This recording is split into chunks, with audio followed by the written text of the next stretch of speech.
नमस्कार आणि गंगा एज्युकेशनमध्ये आपलं पुन्हा एकदा हार्दिक स्वागत आहे. या प्लॅटफॉर्मवर तुम्हाला विधी क्षेत्रातील महत्त्वाचे विषय, कायद्यांशी संबंधित स्पर्धा परीक्षांची तयारी, महत्त्वपूर्ण कायदेशीर तथ्य आणि विधीचा इतिहास याविषयी सुस्पष्ट आणि शिस्तबद्ध मार्गदर्शन मिळेल. क्रिमिनॉलॉजीच्या या लेक्चर सिरीजमध्ये आज आपण डिस्कस करणार आहोत क्रिमिनॉलॉजीचे स्कूल. त्यातला पहिला आहे demonological school of criminology. Welcome to Ganga education. आज आपण क्रिमिनॉलॉजीच्या एका अत्यंत महत्त्वाच्या आणि एक्झाम ओरिएंटेड टॉपिकवर चर्चा करणार आहोत.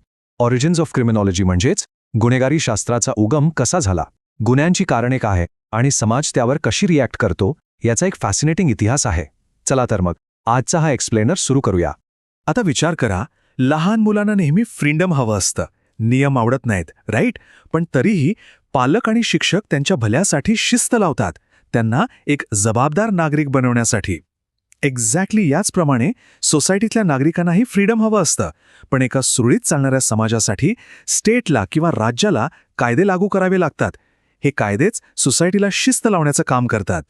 आजच्या सेशनचा आपला सिलेबस एकदम क्लिअर आहे.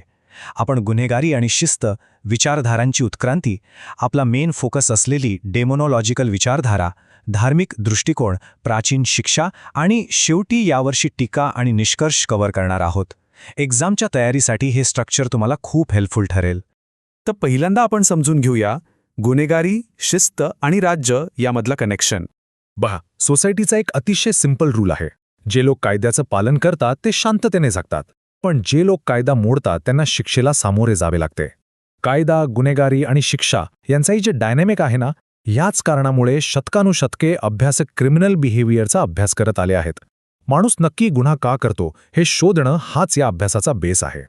आता येऊया दुसऱ्या टप्प्याकडे, गुन्हेगारी शास्त्राचा विचारधारांची उत्क्रांती कशी झाली.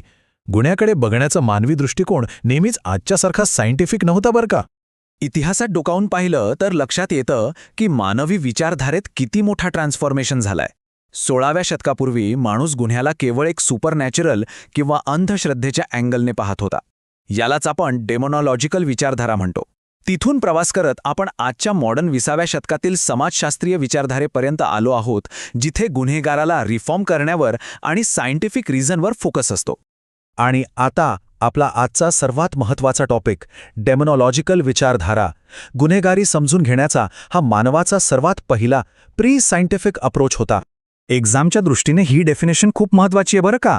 डेमोनॉलॉजिकल किंवा पूर्ववैज्ञानिक विचारधारा म्हणजे काय, तर 16व्या शतकाच्या आधी गुन्हेला कोणत्याही सायंटिफिक कारणाशी न जोडता थेट भूते, आत्मे किंवा सुपरनॅचरल फोर्सेसशी जोडलं जायचं. हे गुन्ह्याचं सर्वात जुनं आणि बेसिक स्पष्टीकरण होतं.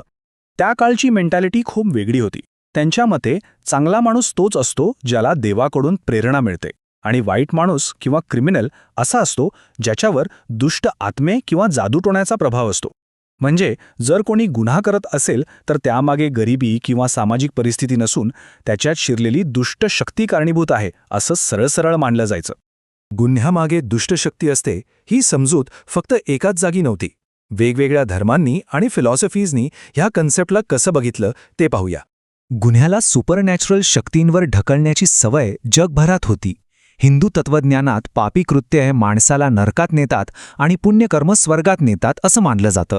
ख्रिश्चन धर्मात गुन्हा किंवा पाप हे सैतानाशी जोडलं जातं आणि चांगुलपणा हा देवाच्या कृपेचा रिझल्ट मानला जातो.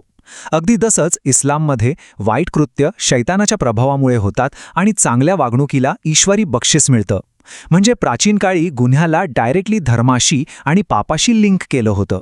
आता विचार करा, जर गुन्ह्याचं कारण दुष्ट आत्मे असतील तर मग पनिशमेंट किंवा शिक्षा कशी असेल. त्या काळचं एक अतिशय डार्क रियालिटी आपण बघूया. गुन्हेगाराला शिक्षा देण्यासाठी अतिशय भयंकर पद्धती वापरल्या जायच्या.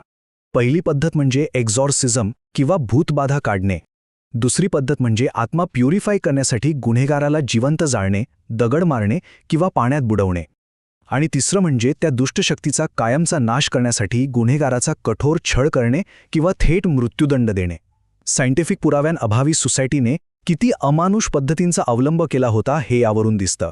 आता आपण या टॉपिकच्या सर्वात क्रिटिकल पार्टकडे आलो आहोत. एक्झाममध्ये आन्सर लिहिताना या विचारधारेवर टीका करणे आणि निष्कर्ष मांडणे मस्ट असतं. डेमोनॉलॉजिकल विचारधारेवर प्रामुख्याने 4 कारणांसाठी टीका केली जाते. पहिलं म्हणजे यात अजिबात सायंटिफिक बेस नव्हता. दुसरं, ही पूर्णपणे अंधश्रद्धा आणि मानवी भीतीवर आधारित होती. तिसरं आणि सर्वात भयंकर म्हणजे यामुळे हजारो निष्पाप लोकांना क्रूर शिक्षा भोगाव्या लागल्या.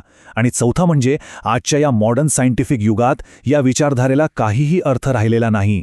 आजचा समाज पुराव्यांवर विश्वास ठेवतो, अंधश्रद्धेवर नाही.